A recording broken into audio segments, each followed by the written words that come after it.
So we're back and we're talking about dips again, but now we're going to talk about a different expression of dips, and that's a kipping dip. And for some people, when they see a kipping dip, especially if they're not in the CrossFit community, they think it's dumb. But guess what? No movement is dumb. All movements are awesome as long as you know why you're doing them and where you can apply them. So we're going to talk about kipping dips. And when it comes to dips, there are three types of dip. There's a strict dip, there's no kip, no using the hips or legs, and that is just like performing a strict press with a bar. There's no motion in the hips or legs.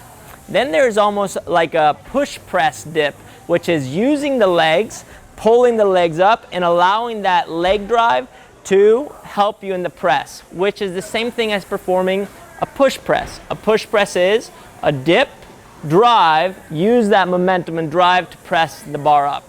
And then there's a third type of kipping dip, which would be almost like a push jerk, which is where I dip, drive, and then get under the bar again to stand up. But the same thing happens here with a dip, where I would be in a dip position, I would pull the legs up, that would drive me up, I would start locking the elbows out, but before I even lock out, I give it an extra pump, and that pops me straight into an elbow lockout. So those are your three types of dip: a strict dip, a push press dip, and then an official kipping dip, which is like a push jerk. And I just want to show you a quick drill. So I'm going to come up here on the bars again.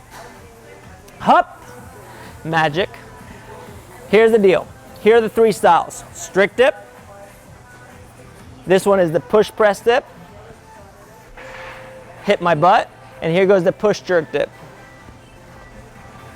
Now, the key part of this is being able to do the transition at the bottom. And the transition at the bottom, what it requires is the following. It requires me to be down here and start pumping my legs. If I pump my legs here, notice what happens to my center of mass. It starts coming up. And I can use that little pump to create a moment of weightlessness, if you will. And that moment of weightlessness is where the next movement is going to happen. So for the push press dip, all I'm going to do is keep the legs tucked and continue to press. I may hit my butt back here, but we're going to try it anyways. So goes here. I come down with straight legs. That's the pump.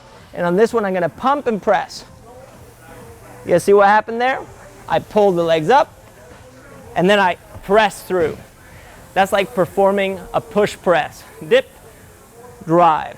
Now here goes the push jerk dip, which is kipping dip. On this one, the difference is I'm going to come down, I'm going to pull. Once I pull, I'm going to start pressing, but right before I lock out, I'm going to perform a kick, and that kick is going to allow me to quickly lock out the elbows and catch myself in a support. So, back up, up, magical jump. I come down to the bottom, pump. As I start pressing, I kick again. Pump, kick.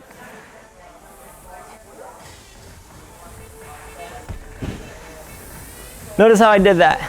All it was a quick kick down as I kept on driving my hips up, and then I performed a quick lockout. Same thing as my push jerk. If you can see those relationships, I promise you, movement is easy and your ability to move will increase across the board.